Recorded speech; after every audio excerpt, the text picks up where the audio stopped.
Jack's here backstage at BCMMA, and I'm joined with Luke Barnatt, who has just defeated Charles Andrade by TKO in the third round. Luke, first things first, how would you rate your performance? You know, ups and downs, some really positive things and some negative things. He's an awkward guy, late replacement, you know, a black belt on the ground, very, very high level black belt.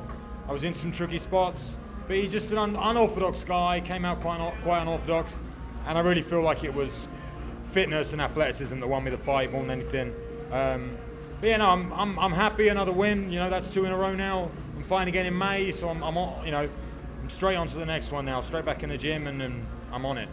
How much did the opponent change affect your camp? Nothing really. To be honest, I had a very, very up and down camp. A lot of injuries. I was this close to pulling out from the fight because I really badly injured my elbow 7 or 8 days ago. Wrestling and rolling with a guy named Barnatt, an Iranian guy in Spain, another black belt. We were rolling and he really messed up my arm, so I was close to pulling out the fight. And I also, from my last fight over Christmas, I had a cracked rib and didn't train at all either. So very up and down camp, but a good camp. I'm over in Spain now training with new guys, and I feel like my jiu-jitsu really shone through today with being in some tough spots. And I've been working really, really diligently on it.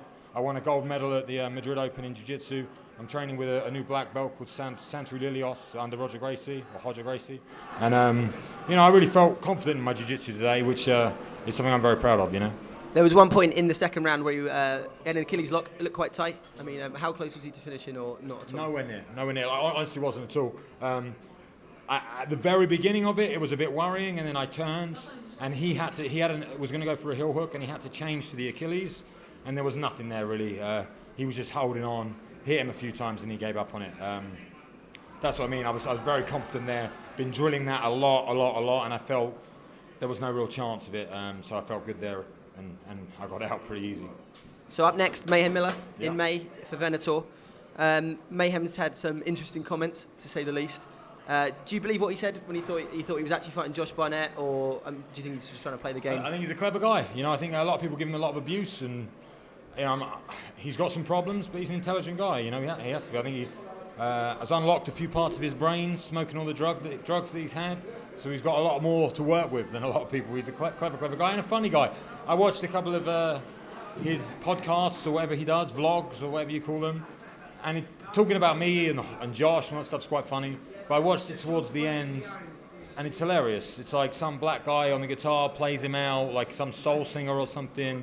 Him speaking Italian, like very, very funny guy, you know, it's entertaining. I don't like the guy. To fight him, I think he's an idiot, you know, but, you know, it is what it is.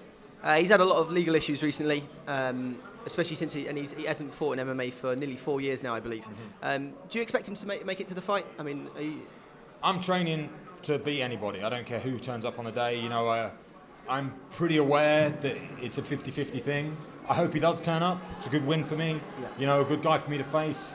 And, you know, it's all good for my career if he turns up. If he doesn't turn up, I'll just beat the other guy, whoever else they present. And he's having a lot of legal problems at the moment, beating up women and drunk driving or whatever it's called, driving. And he's in a lot of trouble. I think that's why he took the fight. But hopefully he comes to Italy and I retain my title. So, 2-fight win streak now.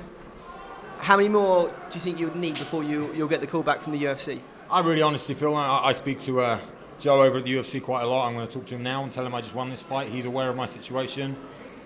And I feel like I could go back to the UFC whenever I want to go back. You know, I think Joe was very reluctant at letting me go when I got let go after the Martin Munoz fight.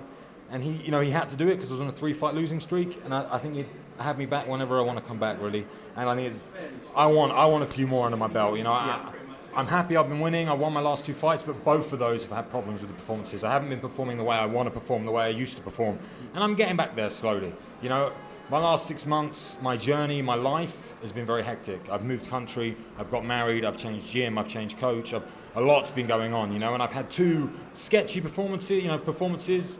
The last one more than this one, but I've won. And that's what matters. You know, at the end of the day, as long as you come away with a win, I've gone through some controversy. I had a really hard fight my last fight. I took a lot of damage. I came back and I won by submission. This fight, a couple of patchy putts, I come back, I win by knockout. You know, I can win any way in any fight, and I just want to get back to dominating these fights and really, really putting on good performances, and then I'll go back to the UFC. And what do you think is separating you from getting back to, as you said, your previous form? You know, I just think it's time. I think it's time in the same place. doing the same thing rather than chasing my tail. I really feel 2 years. I got into the UFC after I beat Mats Nilsson, which was my last win in the UFC. I left my gym at Tsunami Gym. I went to America. I was traveling around, and I lost my home. I lost my gym. My gym separated. I was searching for a new gym, new training partners. Had amazing training. You know, trained with Phil Davis, the guys at Alliance, unbelievable coaching. But it wasn't my home. It wasn't. I didn't feel secure. I didn't feel safe. I didn't grow from those. You know. And now I'm at home in Spain. I've just got a new flat. I'm living with my wife.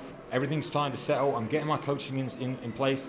I think 6, 7, 8, 9 months of solid training with the same people in the same room, and I'll be back to that form and even better.